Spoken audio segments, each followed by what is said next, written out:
My name's Dr. Frank Lichtenberger. I'm a allergy immunologist. I'm actually in private practice here in North Carolina.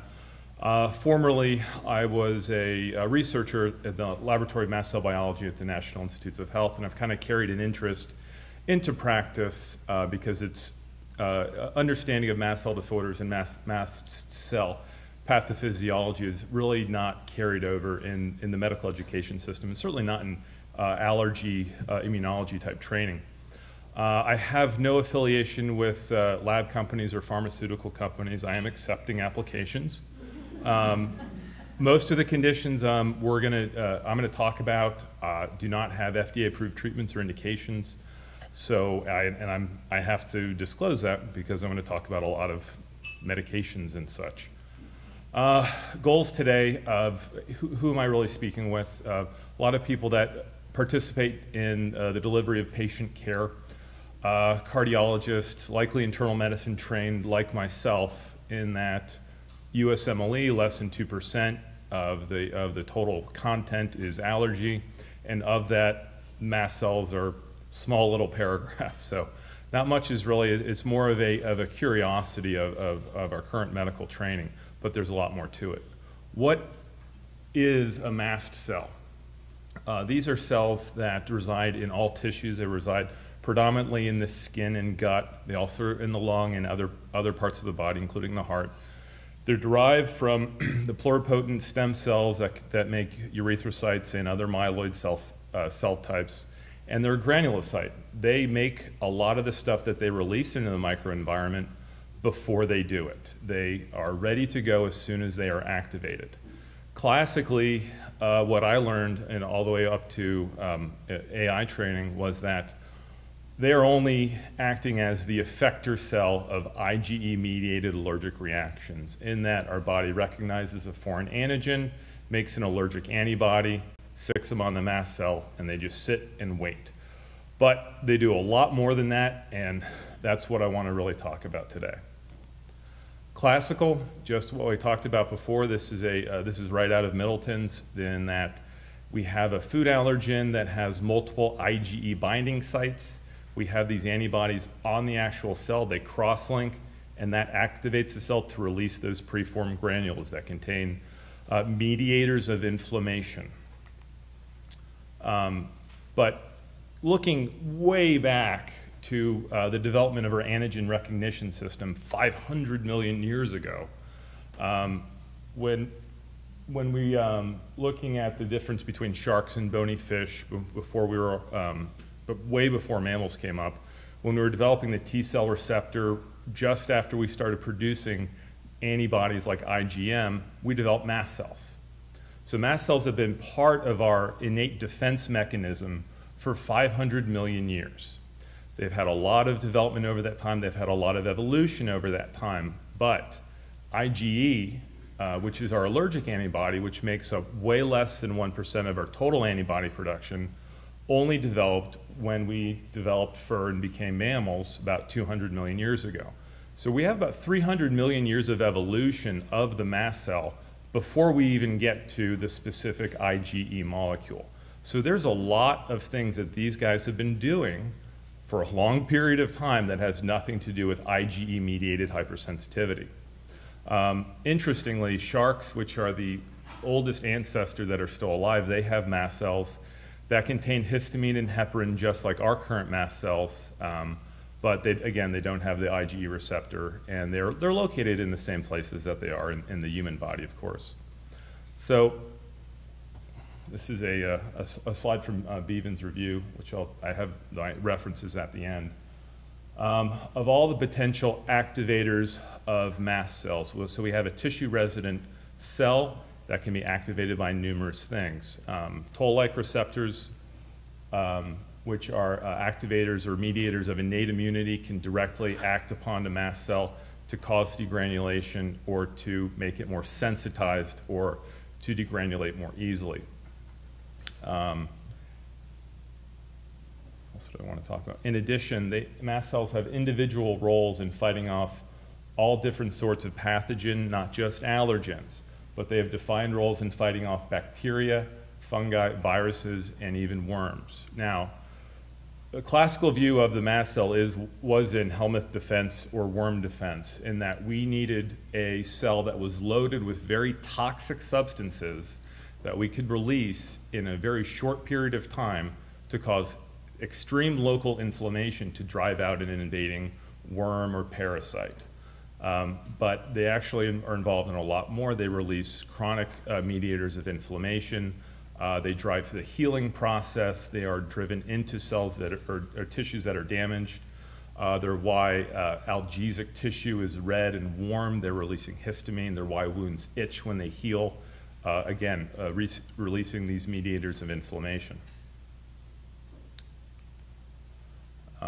More so, they're involved in all aspects of our adaptive and innate immunity, not only the inflammatory response, but also in macrophage function and even the priming of specific T cells. We think that they can actually take a naive T cell and teach it to become either an allergic T cell or an autoimmune T cell. They're important for antigen presentation to B cells as well.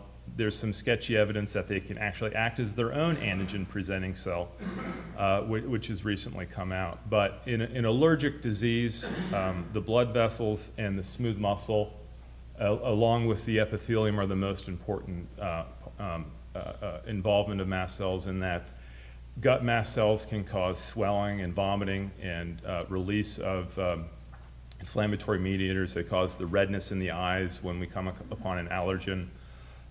Swelling of the nose, in addition to the rhinitis. In smooth muscle, we know that in severe asthmatics, we can actually get mast cell infiltration into asthmatic smooth muscle, and they sit. Now, the difference, one of the major differences between mast cells and other inflammatory cells, like a T cell, in that they're extremely difficult to kill. Steroids, even chemotherapy can take out T cells, macrophages that have been living in the tissue for a long time. Mast cells are very resilient. They're resilient to radiation, chemo, almost anything. Once they get into a tissue, it's very difficult to get them to stop working, and it's very difficult to get them to go away.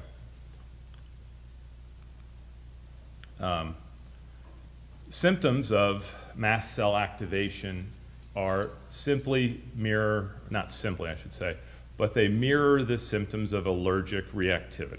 Now, that's something almost everybody, no matter if we're a physician, a physical therapist, or somebody that just has allergies, we're all aware. We see the commercials on TV. Flushing, rashes, hives, wheezing with asthma, but so in addition to the symptoms of allergic reactivity,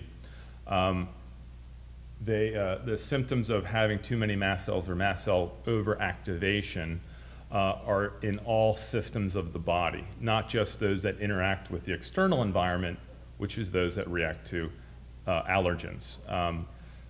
Most predominantly and most importantly, what we learned was anaphylaxis. People that have too many mast cells, they have anaphylaxis. Again, but pertinent to this discussion where we're talking about orthostasis, fainting and fatigue are also found in patients that have way too many mast cells. There's a flushing and rashes. Now that may mean the same thing to most people here, but there's an organized release of histamine and an organized activation of mast cells. We call that urticaria, which is dermal and subdermal swelling, and you can see an annular border around it. And then there's just generalized hyperemia, which is a redness that's very, very hot and tends to not have borders and be diffuse. And conditions of too many mast cells or mast cell overactivation can result in both types of cutaneous symptoms. Itching is very, very common when we have too many of these guys or they're doing way too much. Blood pressure changes, shock, absolutely, that is the number one thing that worries people with mastocytosis is the loss of consciousness or the change in blood pressure from activation of these guys. One more thing.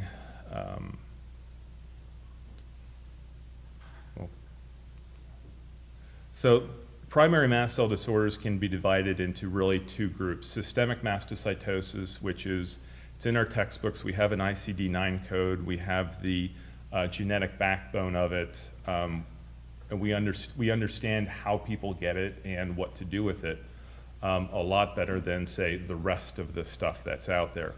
There's a defined World Health Organization criteria for it. It requires a bone marrow biopsy. Showing aggregates of mast cells. Mast cells are present normally in the bone marrow, but generally less than 2 or 3%. And they're usually just a kind of a globular shape, not necessarily a spindle shape.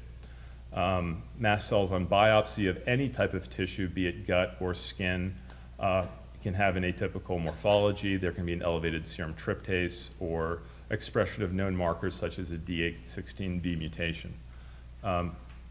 D816V mutation is a single amino acid substitution on the primary growth factor receptor for mast cells.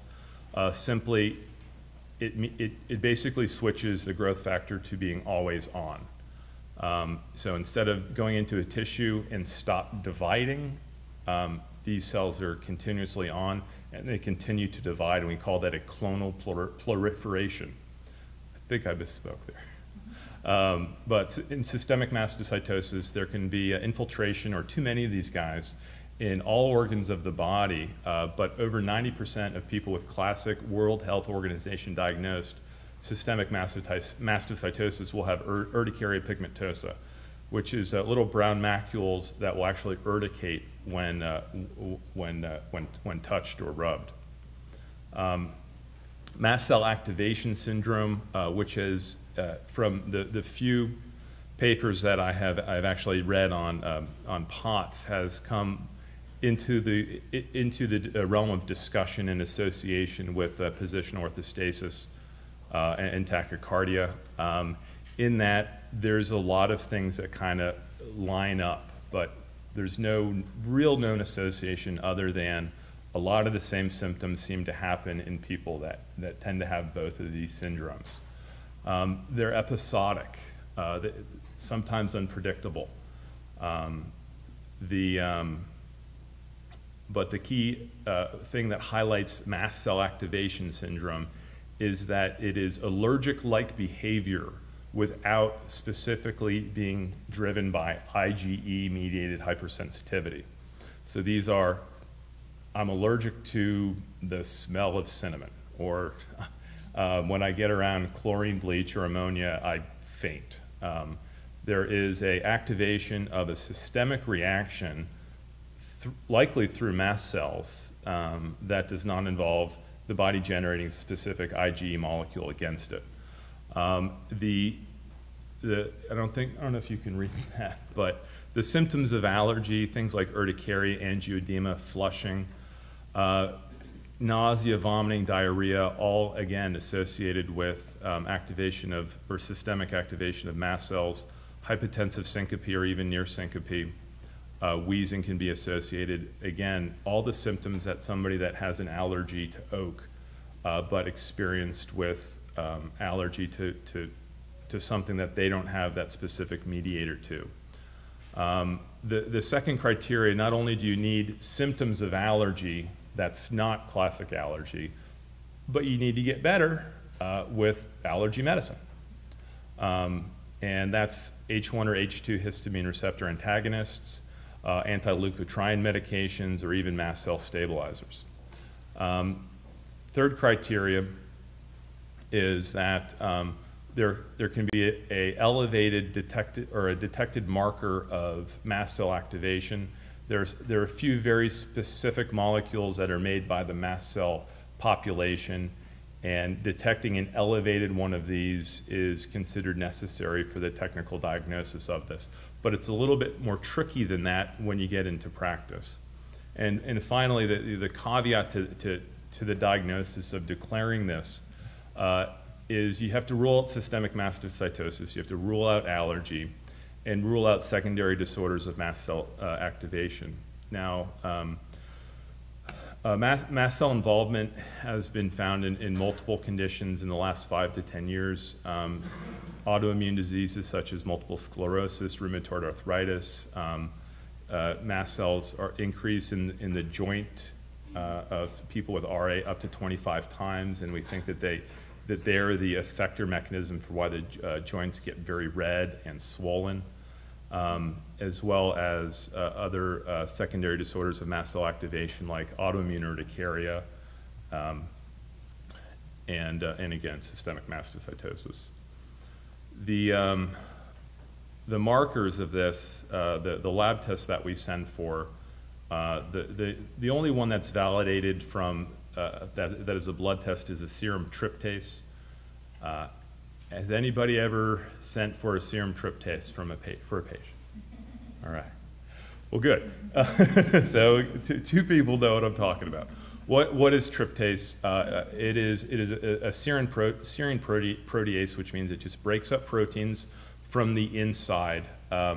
It is the most abundant protein granule in these mast cells. So when they are activated in response to allergy or in response to anything else, tryptase is released. Now, it is released en masse when these degranulate, when they release all their granules, but it's released at a slow and steady rate at all times. Baseline tryptases are considered helpful for estimating what we call the mast cell burden. That's basically the total number of mast cells in the body. There's an established level, which is 11.5, I think it's nanograms, but maybe micrograms per liter. Under that, you're not considered to have too many mast cells. Over 20 is suspicious for mastocytosis, which is extremely too many mast cells. These levels may rise 2 to 3 times during an allergic reaction. So the diagnostic criteria from the mast cell group at the allergy societies have stated that detection of an increase in serum tryptase with one of these associated attacks of flushing or tachycardia is partially diagnostic. Now, it's extremely tricky to actually get this blood value drawn, because if you're only looking at something that doubles in an allergic reaction and it has a half-life of 2 hours, you need the blood drawn appropriately within 90 minutes from the initial reaction. So most of that's in the emergency room, and if you've been in an emergency room recently, it's very difficult to get a specialty lab like this sent to ARUP or Mayo Clinic done appropriately. They can be elevated for reasons outside of mastocytosis, but generally an elevated serum tryptase that is outside of the classical definition of mastocytosis falls into the category of mast cell activation syndrome, when it really is a clonal mast cell disorder. So they're currently trying to delineate exact different criteria to define mast cell activation syndrome, clonal mast cell activation, non-clonal mast cell activation syndrome. And in practice, it's less important to attach a name to it than it is to understand what will make somebody sick and how you can make them feel less sick. And so that's basically what I do. In my experience in measuring serum tryptase, and when I came out of training in the lab, all we did was study mast cells.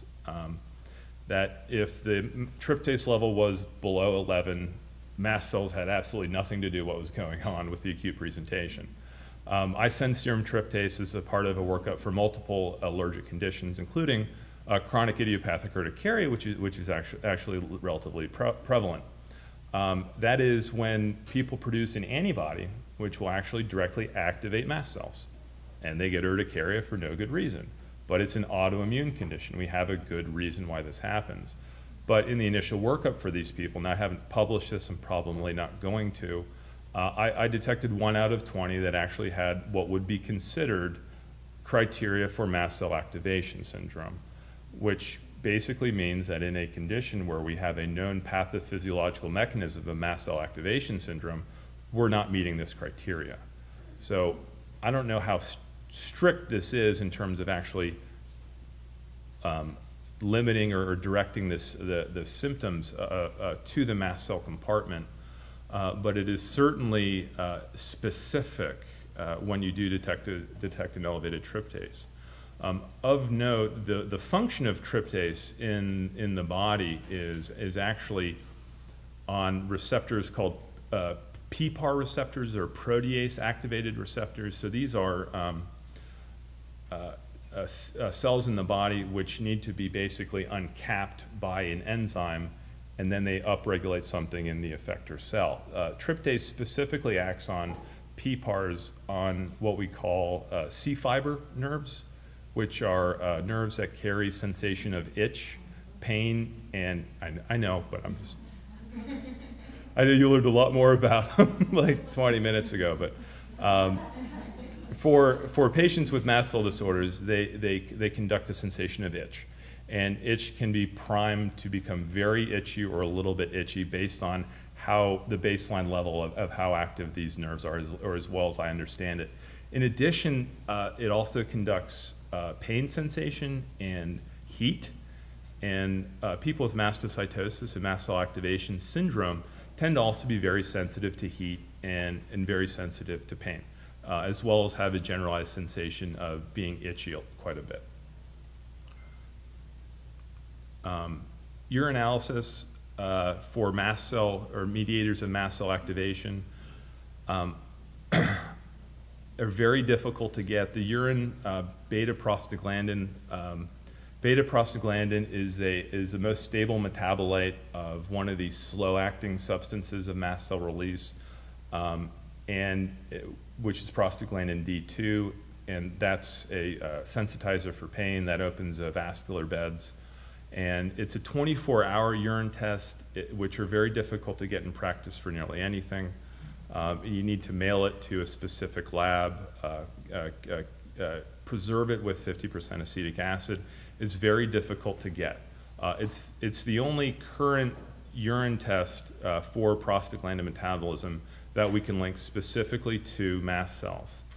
Now, generally speaking, elevation of these things can be found if you're taking NSAIDs or if you have pain or if you're exercising, but the specific mediators are limited to mast cells. Now, the exciting one coming out is actually urine leukotriene. Leukotrienes are more specific for allergic activation, which is they're produced by eosinophils, they're raised in asthma attacks, they're raised in allergic reactions. But the thinking is if we're actually going to order this test, we've ruled out conditions of allergic reactivity, and we're looking for specifically mast cell activation.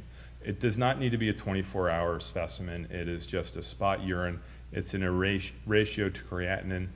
Likely better to get it in an acute attack. It's more stable than a 24-hour urine. Doesn't necessarily need the specific preservative that it does. Now, I see people come into clinic with urine histamine or blood histamine levels measured, which may be elevated on occasion.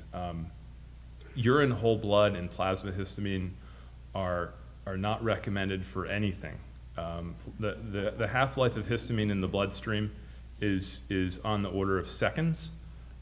When we did studies on reactivity of urticaria on the hand, we had to draw blood very, very close to the hand to actually detect the detectable rise in histamine.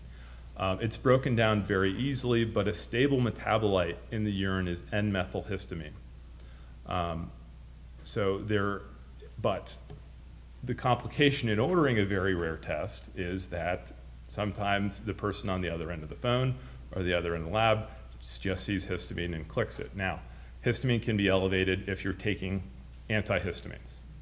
And most people that are concerned about mastocytosis or allergies or even or a lot of conditions are already taking antihistamines, thus raising histamine levels. It is also a 24-hour test, and it is very bulky and difficult to actually obtain that and get it ordered correctly. Being in a private practice office, I'm not sure here at a large university if that is possible. Treatment, before I get into medications, the main and most appropriate treatment for any type of condition that will cause somebody to have a reaction is avoidance of that stuff that causes a reaction. Now, so if you're allergic to a peanut, you don't want to eat peanuts. All right? If the smell of ammonia makes you feel sick and you need to be in bed for 3 days, stay away from window cleaner. If stress or heat or any of these things cause a patient to become ill, the #1 treatment, better than any medication, is avoidance of those specific things. And it's very difficult to actually get that to happen. But when people can get away, a lot of their symptoms can get better. Now, people move to the country. I always tell people to move to Jamaica or move to Alaska. There's no diesel fuel burning there. There's no high ground level ozone. And the people that actually will move out of the city that have activation of mast cells or mast cell activation syndrome do exceedingly better once they're away from all of these non-allergic compounds that make them sick. Improvement of the mast cell activation or the allergic mechanism, very common over-the-counter medications used by millions of people on a daily basis, antihistamines. As an allergist, almost everybody I see is on some form of antihistamine. Now, before I go into what antihistamines I generally use for people with mastocytosis or MCAS, I want to talk about the actual histamine receptor and how antihistamines interact with it. The histamine receptor it's a G protein, which means it is partially on almost all the time. And this is, I borrowed this slide from, I just Googled histamine receptor. It has a general basal activity. Antihistamines, all antihistamines except for one, are inverse agonists of the histamine receptor. Histamine is, in the body, is extraordinarily complicated. It is a neurotransmitter, it is a vasodilator, it's involved in numerous processes. It has 4 different receptors which are located specifically on different tissues of the body. But very simply, it's, oh, you itch, here, have an antihistamine. So my approach to using antihistamines in that, given their receptor kinetics and how they work, more antihistamine for more symptoms. That is, if the histamine receptor is being activated despite the use of over-the-counter dosage of 10 milligrams or 25 milligrams, the dose that is given can be increased until you oppose whatever is activating the receptor. Now, there are, I could talk, if I knew enough about it, I could talk for hours, but there's enough information out there to talk for hours about the locations of different histamine receptors and different types of antihistamines. H1, H2 are histamine receptors that most people are very familiar with, H1 being the most common. Peripheral H1 receptors in the skin, again, sensitive to itch, pain. Medications like hydroxyzine is very specific for the skin. Ketotifen is, again, a preferred antihistamine to be used in conditions of excessive mast cell number or excessive mast cell activation.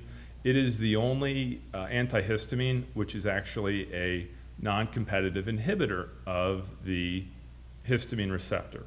That is, no matter what is activating this histamine receptor, it will have the same effect. Now, it's also important to note that we're very reliant on this basal histamine receptor when we talk about central histamine receptors, which are located in the brain. And I'm not going to begin to talk about how complicated the brain is.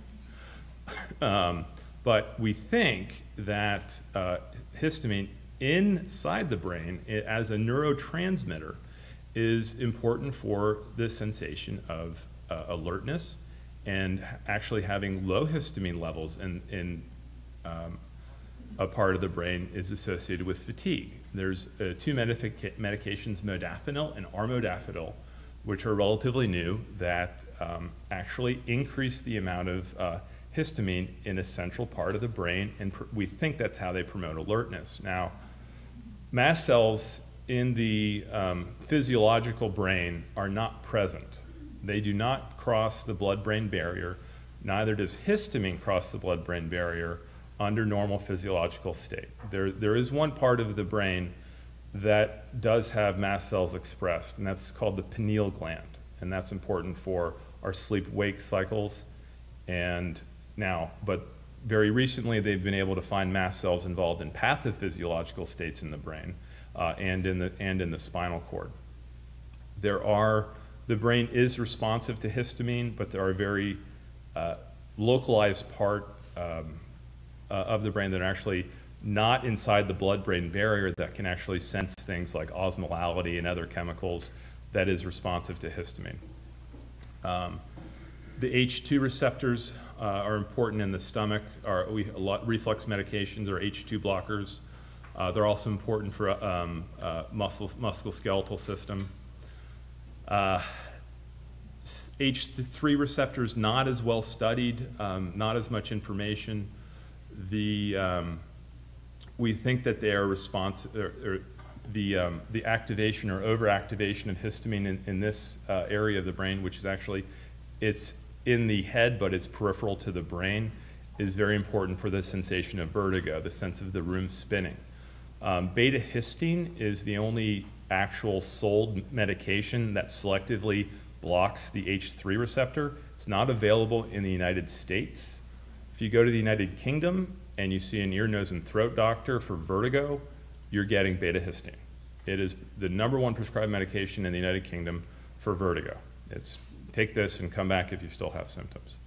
And actually meclizine, which is our #1 prescribed medication for vertigo, is actually also an antihistamine. Ketotifen, as above, is also not available as a pill in the United States. Is available as eye drops, but it is we can obtain it from Europe under a special FDA rule that allowed people with rare diseases to apply to get this drug. Beta histine is available through compounding pharmacies that have a license to do it. It is not something that I commonly do, whereas ketotifen is something that is in the general realm of being a medication that's very, very effective for just overexpression or overactivation of mast cells. Now, ketotifen is also the only antihistamine, not one of the only antihistamines, the other being cyproheptadine, that actually has been proven to decrease seizure threshold. Again, a centrally acting mechanism of histamine, but again, it is a non-competitive inhibitor of the receptor, and we need that basal activity. Again, treatment is symptomatic. You don't want to give a medication for a symptom that doesn't exist. So symptoms of arachidonic acid metabolism, things like wheezing, pain, swelling, singular Zyflow. Up at Marianne Castells up at Brigham, Mass General, recommends aspirin going up to very high doses. Generally speaking, aspirin when starting aspirin for somebody, has kind of a bimodal effect in that their first couple of days taking aspirin, they feel worse, and they have to continue taking it at a relatively high dose to get long-term benefit for it. Mast cell stabilizing agents, the only proven one, which now recently they think actually does not act really on mast cells, but acts on these C fiber nerves, is cromolyn sodium. It's available in a nasal spray, inhalation, as well as a swallowed liquid for GI symptoms. It's available in the United States, and it's actually indicated for primary mast cell symptoms like ulcerative colitis or even Crohn's disease, and it is effective for those symptoms. Anti-IgE antibody, omalizumab, also effective. The Ig receptor still drives the health of the mast cell, and using anti-IgE monoclonal antibodies can in some way help these. But again, pretty much everything is off-label here. I think that's it. I recommend these articles if you are interested in learning more about mast cells. Again, I could go on for a much longer time, but the whole breadth of knowledge is much longer than I am even aware of or even can talk about. So I try to keep it very relevant to kind of the primary focus of today.